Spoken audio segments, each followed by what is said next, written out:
नमस्कार. स्वागत तुमचं न्यूज लॉन्चर मराठीवर.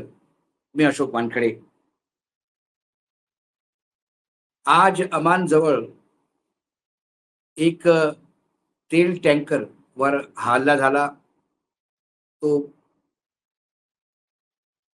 तिथे फार मोठी आग लागली. चिंतेची बाब म्हणजे तिच्यावर सगळे काम करणारे भारतीय होते असं सांगितलं झालं. 2 लोक लापता आहेत.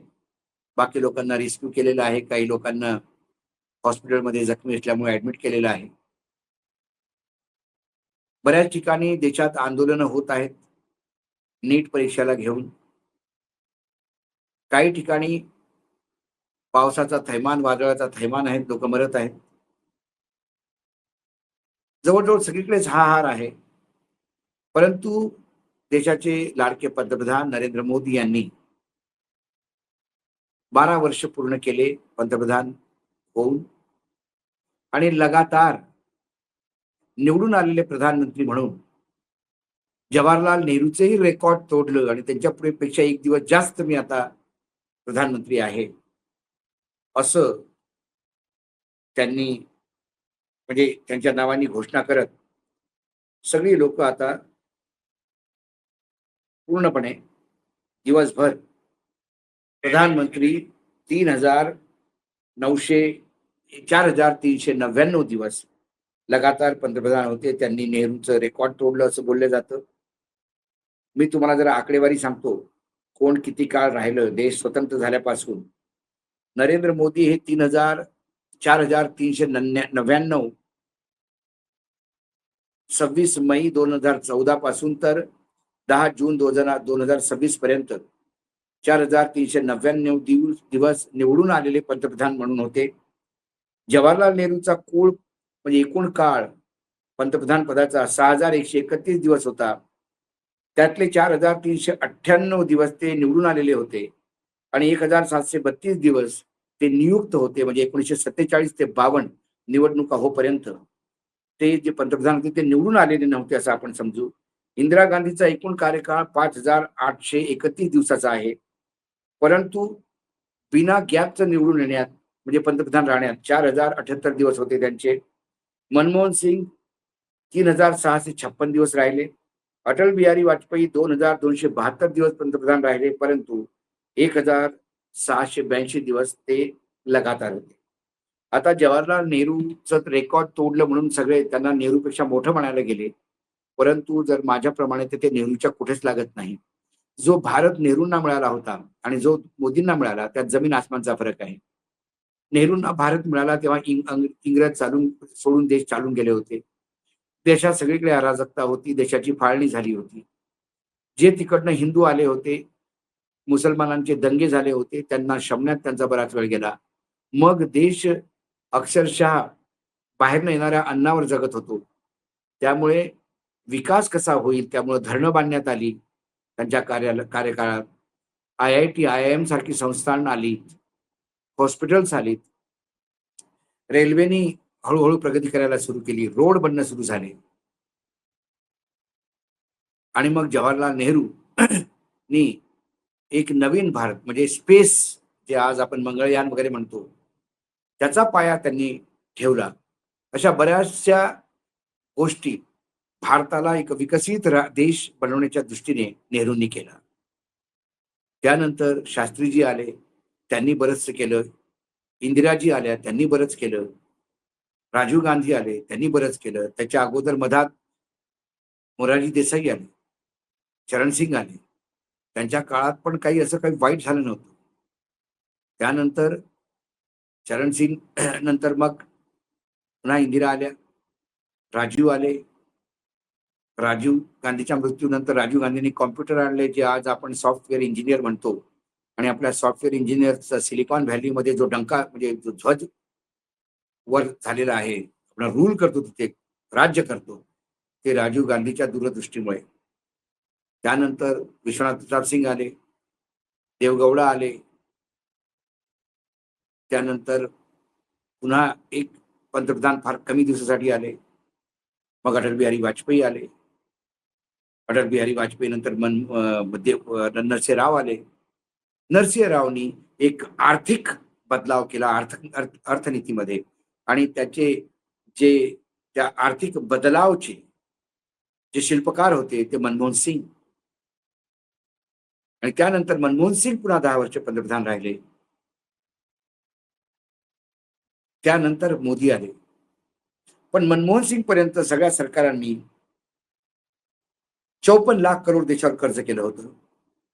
मोदींनी 12 वर्षात एवढा मोठा विक्रम केला. मोदींची उपलब्धी काय? तर 54 लाख करोड वरनं आपण 100 म्हणजे 200 लाख करोडच्या वर कर्ज केलेलं आहे. मोदींची उपलब्धीमध्ये बेरोजगारीचा आकडा वर गेलेला आहे.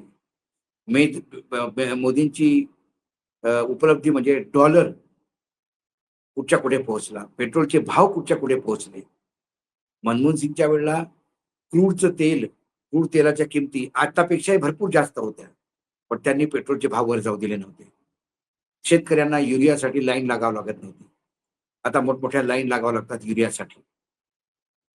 बऱ्याचशा अचीव्हमेंट आहेत त्यांच्या.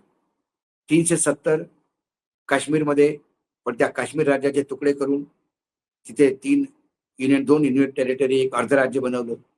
पुढे काय? त्यांनी काय होणार? 370 होऊन त्या जम्मू काश्मीरमध्ये काय एखादी इन्व्हेस्टमेंट आली? नाही. नोटबंदी करून सरकारने काय अचीव्ह केलं ते अजून सरकार सांगत नाही. विदेश नीती पूर्णपणे आपली डिरेल झालेली आहे. बऱ्याचशा उपलब्धी आहेत. याच वेळी मी सोशल मीडियामध्ये एक मीम पाहिलं. पंतप्रधान नरेंद्र मोदी बसलेले आहेत आणि एक पत्रकार त्यांना प्रश्न विचारतो, की साहेब हे नीटचं एवढं पेपर लीक झालं, सगळं झेंजी रस्त्यावर आहे. एक कॉक्रोच जनता पार्टीचा जन्म झाला या चक्करमध्ये. तुम्ही धर्मेंद्र प्रधानचा राजीनामा का घेत नाही? तेव्हा मोदी फार हताश होऊन म्हणतात, कसा घेऊ त्याचा मी राजीनामा रे? आता या नीटसाठी जर मग त्याचा राजीनामा घेतला, तर देशात महागाईची स्थिती काय आहे माहिती आहे तुला? पूर्ण देश होरपळत आहे. मला मग अर्थमंत्र्याचा राजीनामा घ्यावा लागेल. पेट्रोल डिझेलचे काय भाव आहे, कशी त्या गॅससाठी लाईन लागते, कसे लोक मरमर करतायत. मग मला त्या एसटीचा जो एजंट आहे, पुरी पेट्रोलियम मंत्री, त्याचा मला राजीनामा घ्यावा लागेल. रुपया कुठे गेलाय खाली रसातळाला. वाणिज्य मंत्रालय काय करतं माझं? कुठं निर्यात का होत नाही? म्हणून पियुष गोयलचा मला राजीनामा घ्यावा लागेल. अरे प्रत्येक घरात पाणी देतो म्हणून मी सांगत गेलो. आता मुलं, लहान-लहान मुलं 70-70 फूट खाली जीवावर खेळून पाणी भरतात रे. तर मला सी.आर. पाटीलचा राजीनामा घ्यावा लागेल. ऑपरेशन सिंदूर नंतर एकही विदेशी कुठलाही देश पाकिस्तानला शिव्या घालायला तयार नव्हता. त्याला आतंकी म्हणायला तयार नव्हता. आमचं पूर्ण विदेश नीती रसातळाला गेली. मग मला जयशंकरचा राजीनामा घ्यावा लागेल. मणिपूर अजूनही जळतंय रे. अमित शहाचा राजीनामा घ्यावा लागेल. काय करू? शिक्षा मंत्री तर तू म्हणतो राजीनामाच घे. हेल्थ सर्व्हिसेसमध्ये काय स्थिती आहे? हॉस्पिटलची काय स्थिती आहे? किती एम्स फक्त गेट बनून बनलेले आहेत. जे पी नड्डा नुसते त्या राज्यसभेमध्ये राजकारण पाहतात. त्यांचा राजीनामा मला घ्यावा लागेल. रेल्वे मंत्री रील बनवतो. त्याचा राजीनामा घ्यावा लागेल. आमची जे आयटी आणि कम्युनिकेशन मंत्री आहेत,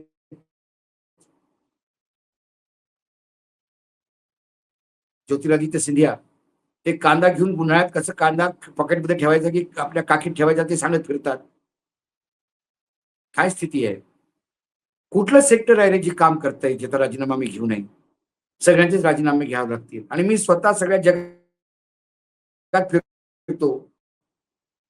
प्रत्येक जगाने मला मोठमोठे अवॉर्ड दिलेले आहेत. पण शेवटी कोणी साथ देत नाही ना रे. नुसतंच मी बोलतो. काही होताना दिसत नाही. मलाच राजीनामा द्यावा लागेल. त्यापेक्षा बाबा कोणाचाच राजीनामा घेतलेलं न बरं. व्यंगात्मक आहे, पण वस्तुस्थिती आहे. 12 वर्ष झालेली आहेत. देशाचे 12 वाजलेत. पंतप्रधान नरेंद्र मोदींनी भरही नैतिकता, परंपरा या शब्दांना शब्दकोशातून बाहेर काढलं असेल 2013 नंतर. पण आत्मनिर्भर या शब्दाला रेखांकित केलेलं आहे. आत्मनिर्भर एवढ्या ताकदीनं ते बोलतात.